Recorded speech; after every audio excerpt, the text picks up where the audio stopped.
नमस्कार एस्पिरेंट। हम इस वीडियो सेशन में बातचीत करेंगे जो भारत में बेरोजगारी के कारण हैं वो कौन कौन से हैं। Main causes of unemployment in India. तो देखिए, हमारे भारत में जो बेरोजगारी का मेन कारण है तो कुछ तो सभी जानते हैं कि जैसे कि बहुत ज़्यादा जनसंख्या है, ठीक है, तो ये मेन कारण है नंबर 1। नंबर 2, जो बेरोजगारी का कारण है, तो इस वीडियो में हम ये भी बातचीत करेंगे कि हाँ, इसे कैसे दूर किया जा सकता है, क्या मेन कारण है, इससे दिक्कतें कौन कौन सी आती हैं और कैसे इसकी शुरुआत होती है। तो जनसंख्या ज़्यादा है ये तो सभी जानते हैं, और दोषपूर्ण शिक्षा प्रणाली है।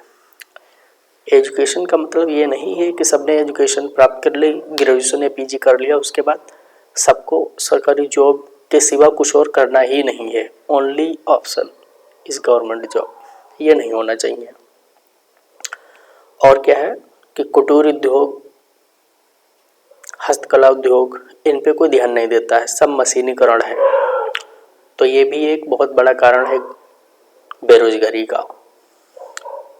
सरकार जो है वो दोषपूर्ण तरीके से नियोजन करती है। सरकार दोषपूर्ण तरीके से नियोजन करती है। जो भी ज़्यादा बड़ा बड़ा पैसा आता है कल्याणकारी योजनाओं के नाम पर, वो कल्याणकारी क्या है, जनों तक नहीं पहुंचता, वो मल्टीनेशनल कंपनियों, भारत के उद्योगपतियों तक पहुंच जाता है। और आता किसके लिए है? गरीबों के लिए। तो सरकार की ये दोषपूर्ण नियोजन नीतियां हैं। और पूंजी निर्माण की दर भारत में कम है, बहुत धीरे धीरे पूंजी बनती है गरीब लोगों के पास। और जो दोषपूर्ण दृष्टिकोण है वर्क करने का कि नहीं, हम करेंगे तो सिर्फ पढ़ाई करेंगे, गवर्नमेंट जॉब करेंगे बस, चाहे कुछ भी हो, तो ये जो है दृष्टिकोण ये बहुत गलत है। ये भी बेरोजगारी का बहुत बड़ा कारण है। और गरीबी खुद बेरोजगारी का बहुत बड़ा कारण है। बेरोजगारी है इसलिए गरीबी है, और गरीबी है इसलिए बेरोजगारी है। यदि व्यक्ति गरीब नहीं है तब भी क्या है, पैसे से कोई काम कर सकता है।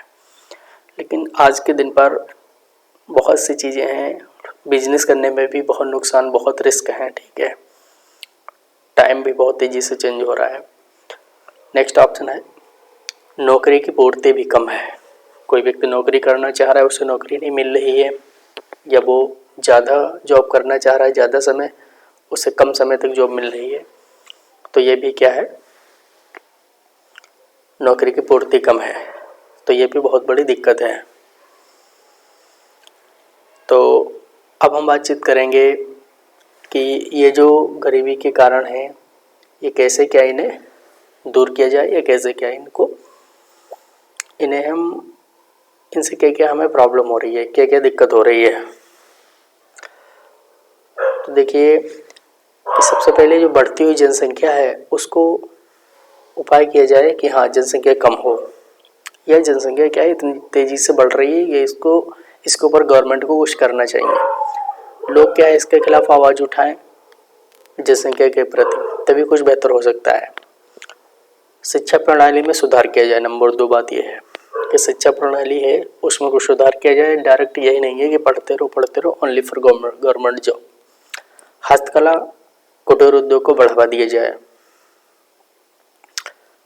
और स्वरोजगार को महत्व दिया जाए। और जो पूंजी निर्माण है उसकी दर तेजी से हो, ज़्यादा पूंजी बने, इस पे भी जोर दिया जाए। श्रम प्रधान तंत्र बनाया जाए, लोगों से काम लिया जाए, ना कि मशीन से। लेकिन ये तो कभी हो नहीं पाएगा आप, ठीक है। काम तो हमेशा मशीनें ही करेंगी। हाँ, उन मशीनों को चलाने के लिए इंसान ट्रेंड होने चाहिए अच्छे, उनको जो मिल जाएगी। अगला है कि गरीबी को दूर किया जाए कैसे भी करके। जब गरीबी नहीं होगी तभी क्या है, एम्प्लॉयमेंट बढ़ेगी, तभी बेनिफिट होगा।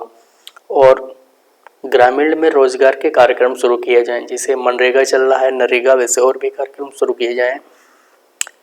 और गवर्नमेंट को कृषि पे ज़्यादा ध्यान देने चाहिए, जैसे मल्टीनेशनल कंपनी पे ध्यान देती है, वैसे कि कृषि पे गवर्नमेंट को ज़्यादा ध्यान देने चाहिए। तो ये गरीबी के मेन कारण थे। आज तक जब से देश आज़ाद हुआ है